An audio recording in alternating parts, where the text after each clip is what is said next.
आपल्यासोबत आंतरराष्ट्रीय अभ्यासक शैलेंद्र देवळणकर जे जोडलेले आहेत। शैलेंद्रजी, काही वेळापूर्वी पंतप्रधान नरेंद्र मोदी यांच्या निवासस्थानी महत्त्वाची बैठक पार पडली। बराच वेळ ही बैठक सुरू होती। त्यानंतर पंतप्रधानांनी आता तीनही दलांना सूट दिलेली आहे। कसं बघताय या विधानाकडे? मला असं वाटतं की अत्यंत महत्त्वपूर्ण अशा स्वरूपाचं विधान आहे। आपल्याकडे लोकशाही आहे आणि कोणत्याही अशा स्वरूपाचे निर्णय, मग ते युद्धाचे स्वरूपाचे निर्णय असेल, हे राजकीय नेतृत्व यांच्याकडनं घेतले जातात आणि त्यानंतर अशा स्वरूपाची सूट जी आहे ती आपल्या लष्करी नेतृत्वाला ही दिली जाते। याचाच अर्थ असा की राजकीय पातळीवरती या संदर्भामध्ये काहीतरी महत्त्वाचा निर्णय झाला असण्याची शक्यता ही नाकारता येत नाही। त्यानंतरच अशा स्वरूपाची सूट दिली जाते। किंबहुना पंतप्रधान नरेंद्र मोदींनी 2 वेळेला अशा स्वरूपाचे पहलगाम हल्ल्यानंतर संकेत पण दिले होते।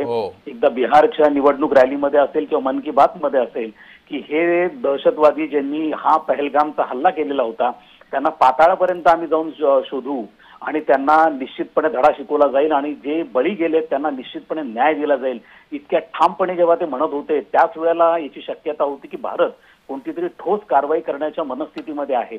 त्यापूर्वी आपण पहिल्यांदा डिप्लोमॅटिकली काही गोष्टी केल्या, त्यांच्या उच्चायुक्तांपासून तर पाकिस्तानी नागरिकांना आपण देश सोडण्यासाठी सांगितलं, व्हिसा देणं आपण थांबवून दिलं। त्यानंतर प्रामुख्याने आपण जो सगळ्यात महत्त्वाचा निर्णय घेतला तो पाकिस्तानची आर्थिक कोंडी करण्याचा, जो आपण सिंधू नदी पाणी वाटपचा आपण निर्णय घेतला आणि त्यानंतर मात्र आता हा जो अत्यंत महत्त्वपूर्ण निर्णय आहे आणि याच्या माध्यमातून मला असं वाटतं की पाकिस्तानला जो खऱ्या अर्थाने धडा शिकवण्याची वेळ आहे ती आता जवळ आलेली आहे असं आपल्याला निश्चितपणे म्हणता येईल। अर्थात पुढच्या ज्या घडामोडी असतात ह्या याचं पब्लिक डोमेन मध्ये चर्चा होऊ शकत नाही, मात्र एवढं आपण निश्चितपणे म्हणू शकतो की काहीतरी निश्चितपणे ठोस आणि धडक अशा प्रकारची कारवाई पाकिस्तानच्या विरुद्ध होणार आहे। जी शैलेंद्र, तुमच्याकडून एक आंतरराष्ट्रीय विषय समजून घ्यायचा आहे। जर कुठलाही मोठा निर्णय घ्यायचा असेल यावेळेस आंतरराष्ट्रीय समुदायाचा पाठिंबा असणं गरजेचं असतं। ती प्रक्रिया कशी असते आणि त्यामध्ये भारताने आतापर्यंत किती प्रगती केली आहे? नाही, मला असं वाटतं की ज्या वेळेला राजकीय नेतृत्वाकडनं हा निर्णय घेतला गेला आणि पहलगामचा हल्ला आणि आज हा घेतलेला निर्णय याच्यामध्ये जो काळ होता तो काळ निश्चितपणे आपण या राजनैतिक मोर्चे बांधणीसाठी वापरलेला होता। दरम्यानच्या काळामध्ये अनेक देशांच्या राजदूतांबरोबर आपली चर्चा ही झालेली होती। त्याचप्रमाणे दूरध्वनीवरनं अनेक देशांबरोबर संपर्क हा झालेला होता। युनायटेड नेशनच्या सिक्युरिटी काउन्सिल पासून तर इंग्लंड, फ्रान्स, अमेरिका या तिन्ही देशांबरोबरचे संपर्क हे या क्षणामध्ये झालेले होते।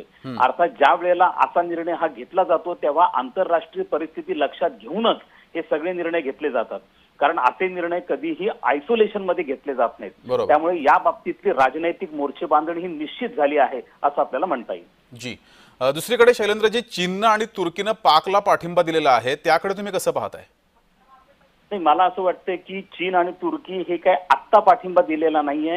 हे दोन्ही देश गेल्या अनेक वर्षांपासून पाकिस्तानच्या पाठीशी आहेत किंवा त्याच्या निर्णयाला समर्थन देणारे आहेत। 2019चा जम्मू आणि काश्मीरच्या पुनर्रचनेचा निर्णय झाला त्यावेळेला केवळ तुर्कस्तान हा इस्लामिक देश होता की ज्यांनी उघडपणे पाठिंबाची पाकिस्तानची बाजू उचलून धरली होती। चीन आणि पाकिस्तान हे तर अगदी जुने मित्र आहेत आणि चीनकडनं मोठ्या प्रमाणात शस्त्रास्त्रे दिली गेली। मात्र आपण हे विसरता कामा नये की 2019 नंतर म्हणजे साधारणतः बालाकोटच्या हवाई हल्ल्यानंतर आपण आपल्या हवाई दलाची आणि एकूणच लष्कराचं ज्या पद्धतीने आधुनिकीकरण केलेलं आहे आणि जवळपास 5 जनरेशनचे आपल्याकडे एअर फायटर्स जे आहेत आपल्या ताब्यामध्ये आहेत। त्यामुळे चीन आणि तुर्कस्ताननी जरी पाकिस्तानला मदत केली तरी निश्चितपणे आपली बाजू त्यांच्यापेक्षा वरचढ आहे। जी शैलेंद्रजी, शेवटचा प्रश्न, संयुक्त संस्थांची संपूर्ण या प्रकरणामध्ये काय भूमिका असू शकते? नाही, यामध्ये अत्यंत महत्त्वाची बाब ही अशी आहे की याच्यामध्ये प्रीएम्प्टिव्ह अटॅक करण्याचं संयुक्त राष्ट्र संघटनेचं जे एकूणच घटना आहे ती प्रीएम्प्टिव्ह अटॅक, याचाच अर्थ असा होतो की जर आपल्याला धोका असेल तर तो धोका त्याचा नायनाट करण्यासाठी किंवा तो धोका उखडून टाकण्यासाठी एखादा देश हा स्वतःहून पुढाकार घेऊ शकतो आणि त्याला युनायटेड नेशनची घटना ही मान्यता देते। त्याला प्रीएम्प्टिव्ह अटॅक असं म्हणतात।